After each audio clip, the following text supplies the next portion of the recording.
masasabi po namin sa mga taong yun, mga nakikritik po sa amin. Sana po tingnan niyo po kung ano pong hirap ang dinaanan namin para makuha po yung routines po. Dapat maging proud po kayo sa amin. Imbes na batikusin niyo po kami kasi kami po ay lumibel sa international. Kami po ang Pilipinong sumabay po sa kanila. Unang-una po, nagpapasalamat po kami kay God sa pagbibigay ng opportunity nito para sa amin. Ikalawa po, sa aming mga magulang po. Kung hindi po sila nagpapabayang paalalahan kami. At ikatlo po, sa aming manager na wala din pong sawang tumutulong sa amin sa mga time na kailangan po talaga ng isang tao na mag-aalaga po sa amin. Natutuwa po ako dahil isa po ako sa inspirasyon ng grupo. Natutuwa po ako dahil lagi kami magkakasama sa hirap at sa ginhawa. Basta guys, wag natin kakalimutan. Tiwala lang sa sarili, wag tayo makakalimot sa kanya.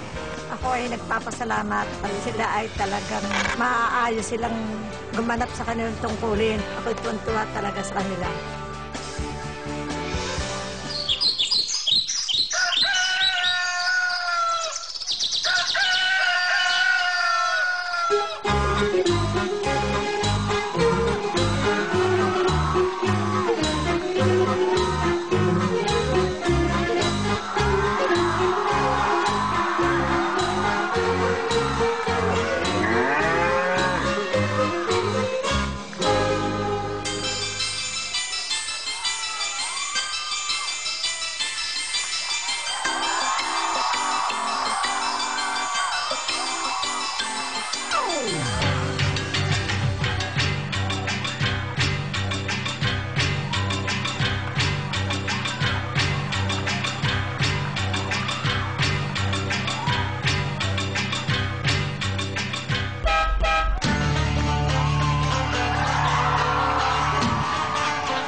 Kayo rito. Itong grupo nila, Gravity Motion, maraming bumatikos. Yes. Na sinasabi nila, gumaya lang daw kayo.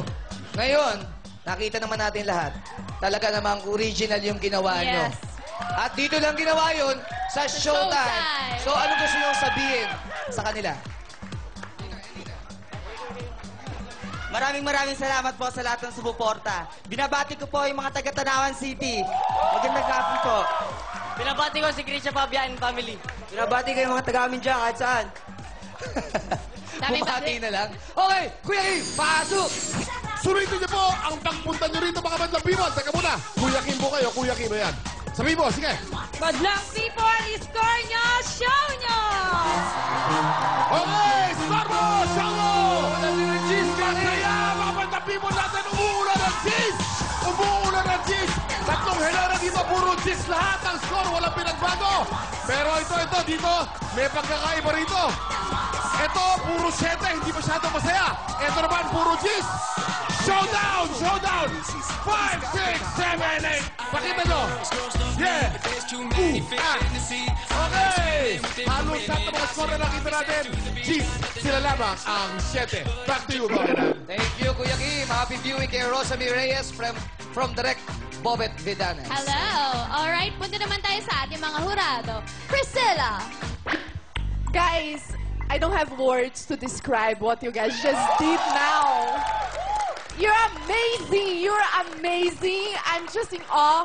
You know, doon ang aliw factor, doon ang surprise factor, ang originality, ang gulat factor, everything.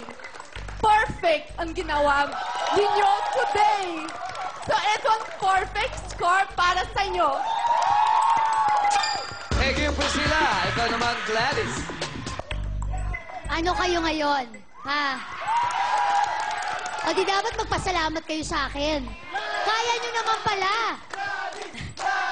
Sandali lang, Graffiti. Kita nyo na? Kaya nyo naman pala na gumawa ng sarili nyo.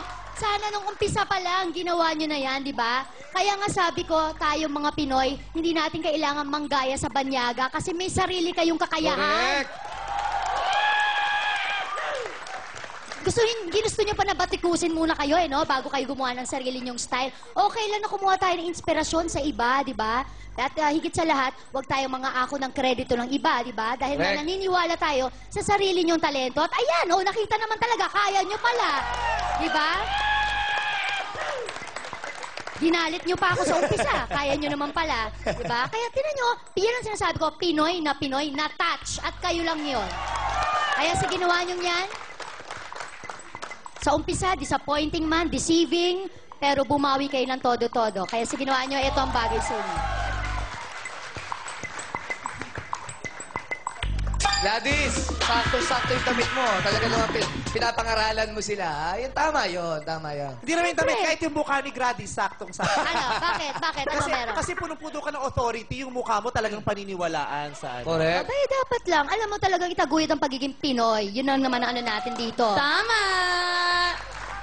Okay, Vice, ikaw naman. Alam mo, nakakaloka, kahit pumutok ang labi ko ngayong araw na to, sulit na sulit ang ipinasok ko dahil ang saya ng mood sa loob ng studio. Diba? Dahil masaya, etong sa inyo.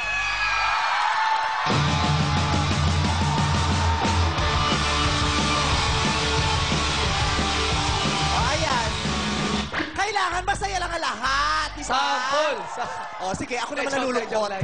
Ako natatakot talaga ako sa salitang sample, promise. Hindi, wala. Wala Nanginginig lang ang tuhod ko pag nakakarinig ako ng sample. Okay. O sige, babawiin ko yung t-shirt. Babawi.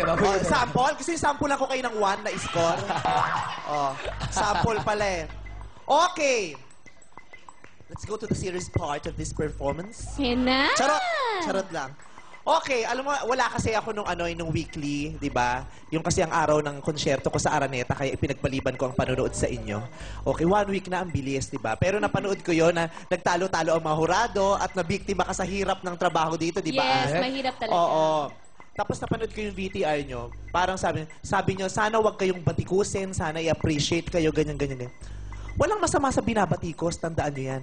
Mas masarap ang binabatikos. Di ba? Walang masama na makatanggap ng batikos. Ang masama ay yung pikon ka sa batikos. Diba? Hindi mo naman mapiplease lahat eh. Hindi lahat puti ang tingin sa puti. Yung iba ang tingin sa puti ay gray. Diba? Hindi lahat pare-pareho ng paniniwala. Hindi nyo pwedeng i-force ang mga tao na huwag nyo kaming batikusin. Paano kung gusto namin? Hindi pwedeng ganon. Huwag nyo i-impose sa amin ang mga bagay na ayaw namin gustong gawin. Diba? Ganon din ako. Hindi naman lahat nakakatanggap sa akin, pero okay lang yan. Dahil kung hindi kayo binatikos, hindi kayo mag-iinit. Correct. At kung hindi kayo nag-init, hindi kayo bobongga ng ganyan kahusay ngayong araw na to. Yes! Tama! Kung di kayo sinita ni Gladys, hindi nyo babaguhin ang konsepto. Diba? Kung di kayo nakatikim ng masasakit na salita, mananatili kayong naniniwala na okay lang yung ginagawa nyong kumukuha kayo ng kredito sa ibang tao. Maling-mali yun. Diba? Magpasalamat kayo at narinig nyo ang boses ng ibang tao dahil ito ang nagtuwid sa mga kamalian ninyo. Tama? Tama! Alam mo, kanina nung nasabi ko, ay, binuo nila ang isang konseptong bago, talagang bago lahat. Lahat Pilipino, di ba? Nakakapanandig balahibo na okay lang namang ma-inspire. Pero habang na-inspire ka, mag-iisip ka ng sariling ikaw. Ito ako. May inspire mo ko, pero ganito ang gagawin ko. Hindi ganyan na ganyan. Kasi nga, mahusay akong Pilipino. Di ba? Naiiyak ako kanina, naiiyak ako. Sabi ko, ang galing, naiiyak ako. Lalo na nung may lumabas na kabayo, muntik ako talagang mapahagulgol. Sabi ko, tribute to sa pamilya ko. Ang saya, bahagi pala kami ng lahing ito, 'di ba?